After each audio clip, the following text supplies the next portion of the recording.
Boa noite a todos. O evangelho de hoje é o capítulo 5, Bem-aventurados aflitos, o item 18, como está ali na apresentação, ao 23.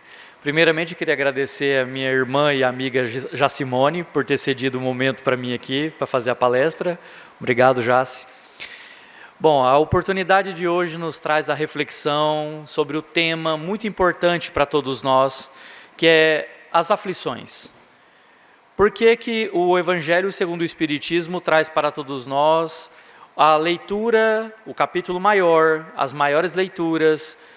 Por que Allan Kardec tentou então, junto à espiritualidade, trazer tanto ênfase a este capítulo? Porque desde a época do Cristo, depois, em 1857, com Allan Kardec, e até hoje, nós estamos ainda vivendo diante das aflições. As aflições vão mudando com o tempo. As aflições antigamente eram relacionadas geralmente ao físico. As piores era a falta de alimento, as doenças que não tinham tratamento. E hoje, com o tempo, a humanidade se elevando materialmente, nós temos um governo que, mal ou bem, tenta facilitar as coisas àquelas pessoas que não têm a oportunidade. Nós temos uma medicina, nós temos um sistema de saúde gratuito, coisas que não existia à época do Cristo. Mas o que mudou? Porque desde aquela época até hoje, falar em aflições continua tão atual. É porque as aflições mudaram simplesmente. Não são mais as aflições externas que tanto nos afligem, mas as aflições internas. Os problemas interiores que cada um carrega no decorrer das suas existências. Problemas que não conseguimos resolver, situações que acabamos sofrendo, dificuldades que somente nós confessamos a Deus, pedindo ajuda através de uma oração. Então, este capítulo traz para nós um momento de reflexão, onde podemos tentar analisar o porquê sofremos e como sofremos. Por que estamos aqui nessa terra? Se estamos sofrendo, qual é a nossa ligação? Se hoje eu passo por alguma dificuldade e me julgo ser uma pessoa boa, que não fiz mal a ninguém, por que então Deus permite que eu sofra? Enquanto há pessoas que eu julgo ser ruins, e essas pessoas estão em condição financeira, física, emocional, aparentemente boas. E por que eu, que me considero tão bom, passo por sofrimento? E aí nós vamos ver que através da doutrina espírita, que nós acreditamos na reencarnação, nós acreditamos nas causas anteriores das nossas aflições. Se as nossas aflições não conseguem ser justificadas por este momento que nós estamos vivendo, certamente nós podemos buscar então em uma vida passada algo que nós sofremos, situações que nós fizemos a outros irmãos e agora, ao nosso turno, na lei de causa e efeito, na lei que nos convoca ao ressarcimento, estamos todos aqui, voltando ao grande palco da vida, agora representando as dores que acumulamos no passado. Como bons semeadores, nós estamos a jogar sementes, mas dentre elas, há sementes negativas, que nos obrigam a uma colheita, e todos nós estamos subordinados a colhermos aquilo que plantamos. Se estamos semeando boas sementes, se estamos ajudando as pessoas, se estamos fazendo o bem, essa semente, quando germinar, provavelmente vai frutificar e os frutos serão saudáveis, bons de ser consumido. Porém, entretanto, muitos de nós, em momentos de desequilíbrios, momentos impensados nesta ou em outras vidas, cometemos atos impensados, momentos falhos, nós cometemos atitudes indevidas contra os nossos irmãos. Porém, a lei de Deus, que rege todos, independente da religião, é a lei de causa e efeito, é a lei daquilo que eu planto, eu colho. Então esta mesma lei, não é Deus que me obriga, tá? É a lei de Deus que me chama ao ressarcimento, a reabilitar diante das dores e sofrimentos que eu causei no passado. Existe uma dificuldade, porque nós estamos assim, Deus está me castigando. E aí é interessante essa fala e esse pensamento, porque não sou eu que fiz o mal, não sou eu que errei, é Deus que me castiga. Porque é o diabo que vai me perseguir, é os obsessores que me farão mal, sempre é alguém fora, nunca é dentro, nunca sou eu, porque Deus escolheu que eu passasse por isso, Deus escolheu. É interessante quando a gente terceiriza o problema, a responsabilidade é de alguém, não é minha. E aí a lei de Deus vem trazer para todos nós a responsabilidade que cada um de nós temos diante das nossas escolhas. Eu tenho livre-arbítrio, eu tenho direito de escolha, posso escolher ser bom ou ruim, mas isso implica que em algum momento da minha vida eu serei obrigado a ressarcir. Posso sair semeando, mas o regresso da colheita é obrigatório. E todos nós estamos subordinados a essa lei. Então, não é Deus que me julga? Não é Deus que me condena? Não, é a lei. Se eu cometo um ato infracionário, se eu mato alguém, é o nosso presidente da República que vai me julgar? Ou vai ser a legislação brasileira a qual todos nós estamos subordinados? Nós estamos subordinados a uma legislação. Passa um presidente, entra outro, sai outro e a legislação continua. Então nós estamos subordinados à legislação de Deus. E esta infração diante da lei de Deus me coloca obrigatoriamente a reabilitar, a fazer de novo. Se eu fiz o mal, hoje eu tenho a oportunidade de fazer o bem. Com certeza, talvez no passado, eu estive na tribuna romana fazendo palestras, mas agora no Senado romano. E lá, utilizando do dom da fala, utilizei para manipular, seduzir e enganar as pessoas de acordo com o meu bel prazer. E hoje, tentando reabilitar diante da prova da vida, aproveitando o mesmo dom que Deus me deu ao passado, que foi um dom que foi motivo de queda, hoje eu tento utilizar do mesmo dom para que possa me reabilitar diante da prova da vida, para que através das palavras que foram mal utilizadas no passado, e hoje eu posso ter a oportunidade de trilhar os caminhos do Cristo, reutilizando palavras indevidas, palavras mal colocadas, agora com sentimentos aprimorados, buscando seguir Jesus, utilizando do seu evangelho para levar o consolo às almas que muitas vezes eu posso ter extraviado pelas minhas falas indevidas.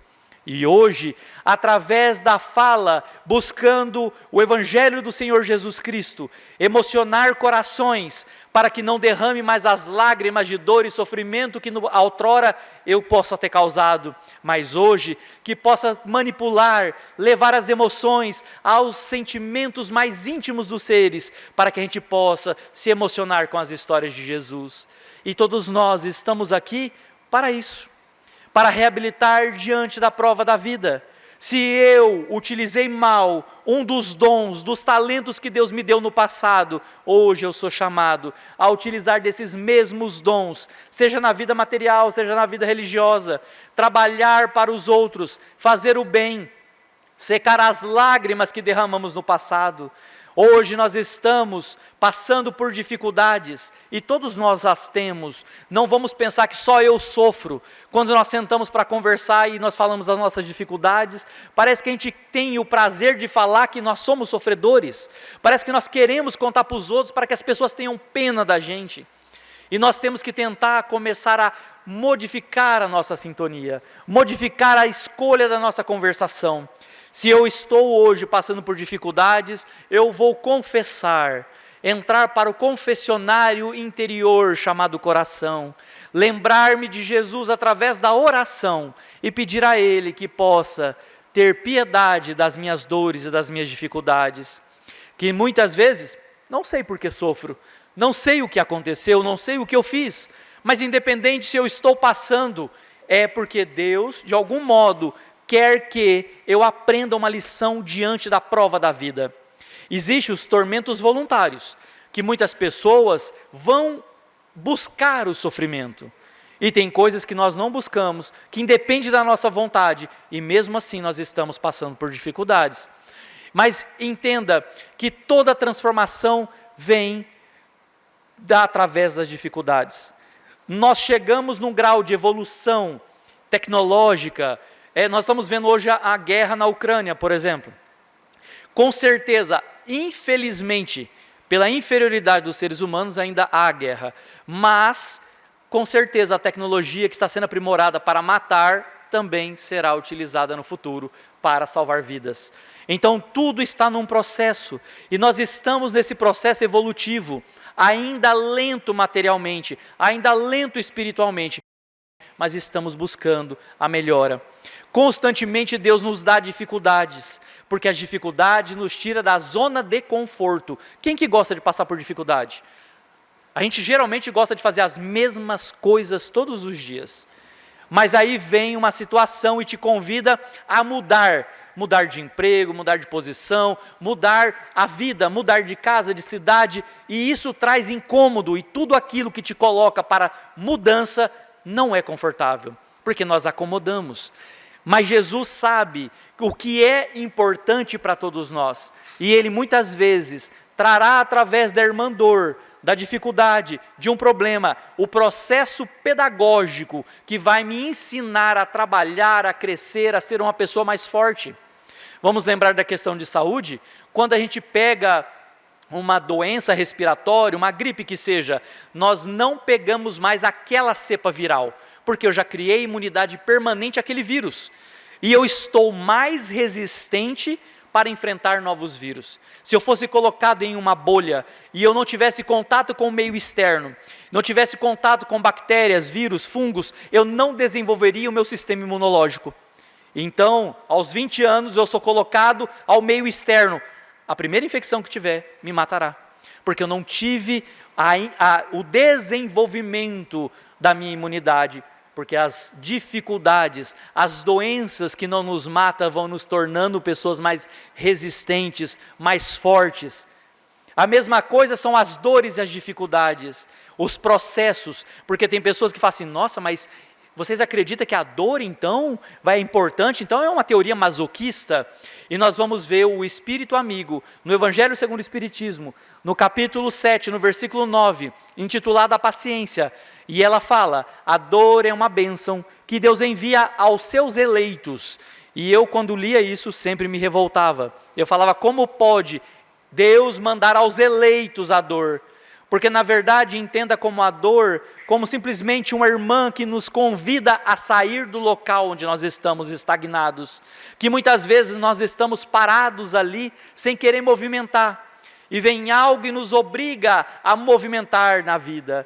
Eu sempre conto uma história, e eu acho ela fantástica, que um senhor chegou em um povoado e foi conversar, e ele percebeu que tinha um cachorro uivando de dor, um cachorro já uma certa idade, deitado em cima de uma tábua.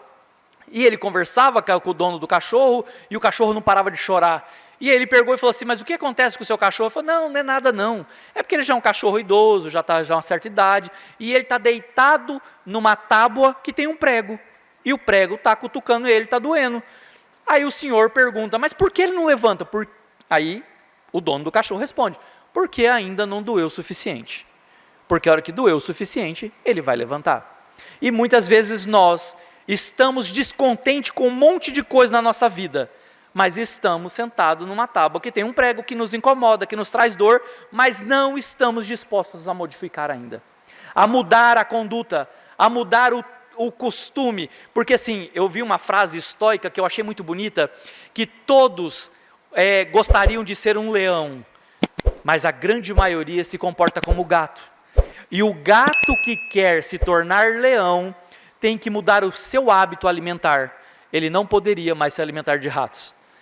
No estoicismo, isso quer dizer que todo aquele que quer crescer, tem que mudar. Eu não posso continuar nos hábitos antigos, eu tenho a necessidade de adquirir novos hábitos, novos costumes, eu tenho que movimentar, porque através do movimento eu consigo despertar em mim habilidades que eu não conhecia. Então todos nós somos convidados pelas provas da vida a não ficar parado. Pedra que não rola cria limo. Então assim, aquela água parada dá doença, ela apodrece, ela estraga. Então nós temos a necessidade do movimento, porque a vida é movimento, e tudo o que acontece na sua vida são oportunidades de crescimento, que todos nós estamos sendo convidados constantemente. E aí nós vamos ver assim, na Bíblia, no Velho Testamento, nós temos a história de Ló. Ló, sobrinho de Abraão, foi morar na cidade de Sodoma e Gomorra. Era uma cidade pecaminosa onde o anjo de Deus veio, segundo a tradição mitológica bíblica, veio até ali o anjo de Deus, a mão de Deus, para matar todo mundo, para destruir a cidade. Mas então chega lá e ele tenta conversar com os homens justos daquela cidade. E só tinha Ló, suas 2 filhas e a sua esposa. E eles então são avisados que a cidade será destruída e eles então vão embora. Começam a ir embora, mas o anjo avisou, não olhe para trás. E eles continuaram. Só que quando a cidade começa a ser destruída, o barulho, a mulher olha para trás e transforma em uma estátua de sal e fica petrificada. E ali eles seguem o Ló e as suas 2 filhas e vão embora, não olham para trás. Essa história alegórica traz para a gente um simbolismo, porque Deus vai te tirar do local onde você muitas vezes é acomodado. Eles moravam naquela cidade, eles tinham famílias, parentes ali, amigos naquela cidade, mas talvez Ele está te tirando de um local negativo, de um local ruim, que eu não queria sair, mas vai fazer mal para mim, porque eu estou acostumado com aquele lugar. E aí Deus fez o convite, vá e saia dessa cidade, porque essa cidade é uma cidade de destruição para suas almas. E eles então estavam indo embora, porém a mulher, apegada, ela olha para trás. E quando você está cumprindo as ordens do Cristo, as ordens de Deus, não se olha para trás, porque todo aquele que é apegado no que se passou, todo aquele que é apegado no passado, ele para e fica petrificado, não tem mais vida, não consegue caminhar. Então nós, quando somos chamados por Jesus, que possamos olhar para a frente, que possamos sempre projetar a nossa vida buscando os horizontes com fé no Cristo. Se Ele está no leme nos direcionando, acredite que Ele está te levando para o lugar adequado. Porque todo aquele que ficar na dúvida, na invigilância e tentar olhar para trás, este estará apegado ainda aos recursos antigos, aos maus costumes, aos maus hábitos, e aí essa pessoa por si só limitará a sua existência e ficará parada no passado, petrificada, como diz que ficou a mulher de Ló. Mas então que sigamos à frente, que acreditemos então no Evangelho do nosso Senhor Jesus Cristo, que possamos ir com Ele, quando Ele fala em Mateus que todo aquele que colocou a mão na charrua é um arado puxado por bois ou cavalo, que todo aquele que, porque naquela época não tinha arado como a gente tem hoje, então era um metal pontiagudo que era puxado pelos bois ou cavalos, e ia rasgando o solo, fazendo sulcos, para que pudesse revirar o solo para eles plantar. Mas todo aquele que põe a mão na charrua, não olhe para trás. Que todo aquele que foi convidado ao trabalho, à mudança, não olhe para trás. Porque se você está guiando a charrua, é você que está guiando, o cavalo só está fazendo a força, mas é você quem guia. E se você olha para trás, você perde o caminho. Você então começa a estragar toda a terra que você estava preparando. Todo aquele que começa a seguir Jesus, todo aquele que colocou a mão na charrua, não olhe para trás.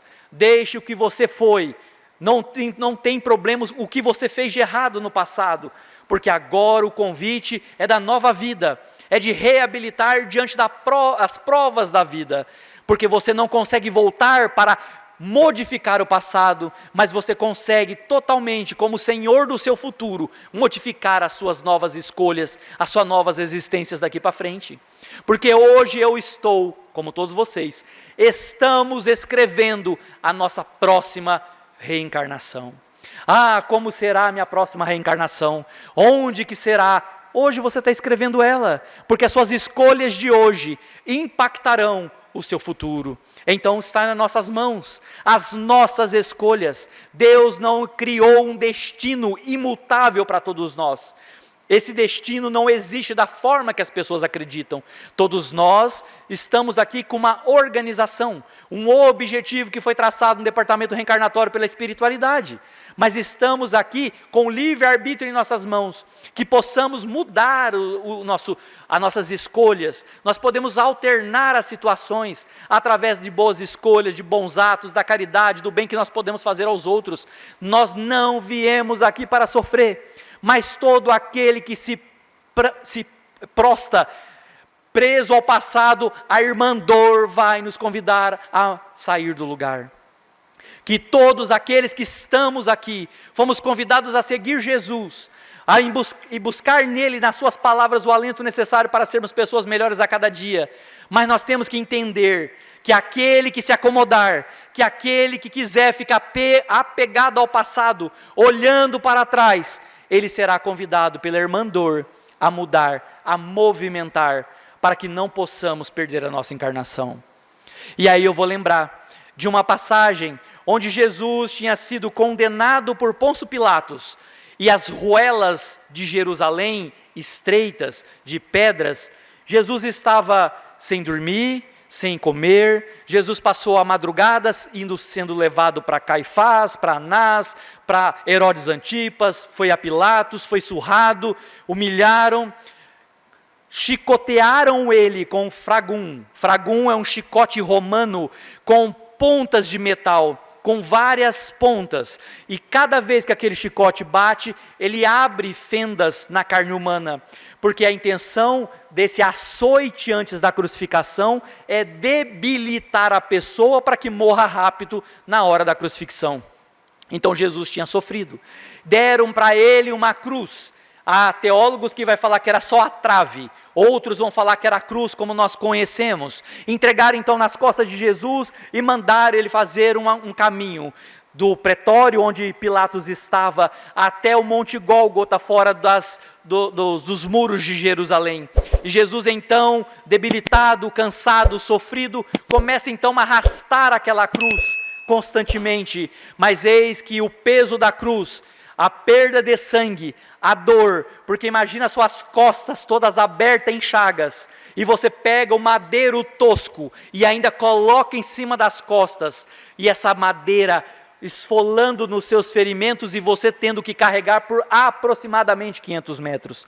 Jesus então tomba na Via Crucis. Eis que o soldado romano que estava ali do lado, que não entendia, aquele homem que não bradava, que foi humilhado, que foi chicoteado, que colocaram nele uma coroa de espinhos, que bateram nele na cabeça com caniço, e mesmo assim ele estava ali calmo, sereno. Que homem era este, que diante de tamanha afronta, de tamanha dor, mantinha serenidade, e os seus olhos eram tocados por compaixão? Então Jesus tomba na Via Crucis, e naquele exato momento o soldado, que poderia bater mais em Jesus, é tocado de compaixão diante daquele homem que estava em harmonia diante da dor. Então ele olha para a multidão e escolhe um homem, Simão, conhecido como Simão o Cirineu, porque ele veio da região norte da África, das terras da Líbia, na terra de Cirene. Cirene era uma cidade grega, mas ele, como judeu, saíra de Cirene e estava em Jerusalém para a Páscoa, era festividade. Mas Simão estava com a sua família na casa de parentes, mas as duas criancinhas de Simão estavam doentes, com febres, as febres os devoravam, e ele não sabia o que fazer, não tinha dinheiro, não tinha como comprar medicamentos, mesmo que ele estivesse se deslocado da sua cidade, estava na casa de parentes, ele então decide ir ao campo para trabalhar, e ele então vai ao campo, um dia de muito trabalho, cansado, e ele então chega diante daquela multidão confusa, aquele povo gritando, pessoas rindo, pessoas debochando, soldados romanos para todos os lados, e ele percebeu que um homem arrastava a cruz, e ele para então e começa a ver aquele homem que transbordava um amor fraterno, e ele então, o soldado romano olha para ele, e obriga ele a catar a cruz, e ajudar Jesus, levar a sua cruz até o Monte Calvário.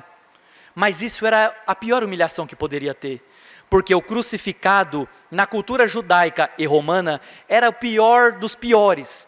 Aquele homem que estava ali, naquele ato, sendo crucificado, ou melhor, ia ser crucificado, era o pior das condenações. Ele se sentiu humilhado, mas não poderia negar. Como ele negaria a autoridade romana de carregar aquela cruz? Ele então aceita. E ele então pega a cruz, coloca aos ombros, a cruz ensanguentada com o sangue do Cristo. Ele então vê as suas mãos avermelhadas com o sangue, vai levando aquela cruz até o Gólgota, e lá naquele momento solta a cruz, Jesus é crucificado, e ele fica horrorizado com tudo aquilo, volta para sua casa, para ver as duas criancinhas, suas mãos ainda continham o sangue do Cristo. Eis que ele vê então os seus 2 filhos, que estavam à morte, porque as febres, simplesmente febriculites nossas aqui, febres simples que nós resolvemos aqui, aquela época matava as crianças pequenas. Então, ele pega seus filhos em desespero, e aquelas mãos, as mãos que carregaram a cruz do Cristo, as mãos impregnadas com o sangue do nosso Mestre, ao tocar a pele daquelas crianças, imediatamente foram curadas. E ele então começa a ficar desesperado. O que aconteceu? Aconteceu um milagre, mas como aconteceu? Por que aconteceu? Os meus filhos estavam queimando de febre, suando, convalescentes, talvez entrando, segundo alguns teólogos, entrando até em delírios para convulsão, e é tocado naquele momento, e as crianças saem daquele estágio de torpor e estão curadas. O que será que aconteceu? Então ele olha para suas mãos sujas de sangue daquele Galileu que ele ajudara a levar a cruz. E ele então entende que aquele homem que estava sendo levado à cruz era um homem santo, que aquele homem estava curando, retribuindo o seu ato de generosidade, de carregar a cruz do nosso Senhor, auxiliando ele, e ao mesmo tempo do ato de dar, ele recebeu. No mesmo ato de doar-se, mesmo contra a sua vontade, mas ele recebeu a cura para os seus filhos. Então, meus amigos, vamos buscar a reflexão, buscar a análise de quem é este homem, que muitas vezes, mesmo sem nós querermos segui-lo, somos impelidos pela dor, pela dificuldade, a buscar Jesus em nossos corações. E este homem, derramando o seu sangue em nossas vidas, este homem, que ao partir do momento eu auxilio aqueles que sofrem, é a mesma coisa que estar fazendo a ele. Eu não consigo carregar a cruz do Cristo, mas hoje eu posso tentar minimizar a cruz dos meus irmãos. Hoje eu posso tentar secar lágrimas daqueles que estão em desesperos. Eu posso tentar minimizar e facilitar a vida daqueles que estão com dificuldade. E todas as vezes que eu coloco a mão na cruz dos meus irmãos, eu estou colocando junto a mão na cruz de Jesus. E esta mão, tocando a caridade, a grande irmã libertadores das nossas vidas, a esta irmã que nos trouxe à terra para redimirmos através do trabalho de amor, de caridade, de esperança a nós e àqueles que sofrem. Toda vez que nós colocamos as mãos àqueles que sofrem, quando eu empresto as minhas mãos ao sagrado, quando eu estou aqui trabalhando para Jesus, nesta vida curta, nesta vida que eu, espírito inferior, em processo de evolução, buscando ainda trilhar os caminhos corretos do Cristo, olhando as pegadas luminosas que Ele deixou pelo chão, através dos exemplos, dos seus ditos, das suas histórias, das curas que Ele fez a todos nós, Ele está nos convidando a sair do anonimato, convidando a sair daquele estágio de paralisia que nós nos encontramos, para que possamos entrar em movimento, voltar ao grande rebanho desse pastor, que Ele é o grande pastor das nossas vidas, Ele que conduz as ovelhas. Jesus olha para todos nós como ovelhas, e nós sabemos que ovelha, se deixar solta, elas não têm senso de direção. Ovelha precisa de um pastor para direcioná-las, para que elas não caiam no despenhadeiro, para que elas não sejam presas de lobos terríveis, e nós, todos nós, precisamos de Jesus, para que Ele seja o nosso pastor, para que o nosso pastor não nos deixe cair, para que o nosso pastor conduza nossos passos acertados pelo caminhos da vida, pelas veredas da dor e do sofrimento que todos nós estamos passando, mas o Cristo está conosco. Ele está com a gente, está buscando os seus filhos. Ele, como pastor, buscando as ovelhas transviadas de muitos séculos atrás, que se perderam do caminho do bem, que se perderam do caminho do amor e da caridade.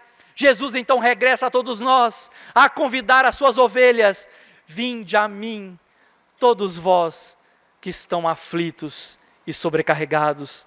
Vinde a mim, todos vós que sofreis. Ele está nos convidando. Ele está chamando: saia do lugar onde você está. Levante-se, tenha ânimo.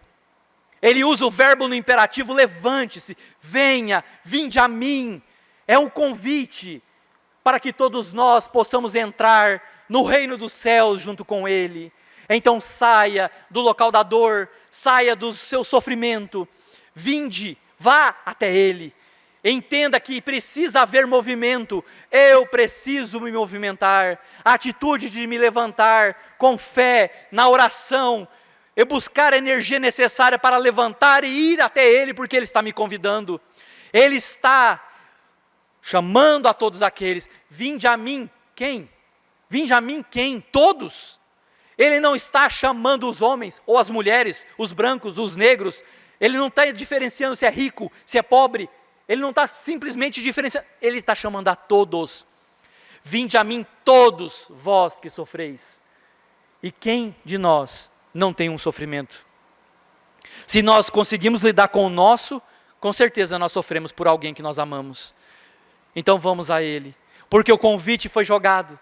Ele está convidando a todos nós, sofredores, porque todos nós precisamos do médico dos médicos, o médico das almas, que tem o elixir necessário para a cura das nossas feridas, das feridas das nossas almas, das nossas chagas interiores que nós carregamos, porque Ele sabe e Ele tem capacidade de nos modificar a nossa vida, de colocar-nos de pé, diante das provas, das dores, da dificuldade. Que Jesus possa então olhar para os nossos corações, aflitos e necessitados, que Ele possa então abrir seus braços para receber a todos nós, almas cansadas de equívocos pretéritos, para que possamos ter a grande oportunidade de estar com Ele em seu reino, porque o convite está lançado, que possamos todos ir a Ele, mas que para ir a Ele precisamos então do movimento. Não podemos estar estagnados, não podemos estar parados, temos a necessidade de levantar, seguir, fortalecer, porque Ele nos dará a condição. É só pedir, pedis e obtereis, batei e a porta será aberta. Faz a sua parte de buscar o movimento interior, de ter fé em Jesus, que Ele te capacitará para levantar e seguir o caminho, porque Ele está nos esperando a todos nós que passamos por dores e sofrimentos. Que o Mestre Jesus abençoe a cada um de nós, que o Mestre Jesus ilumine as nossas vidas, os nossos caminhos, para que possamos com Ele vencer a nós mesmos e vencer as provas da vida.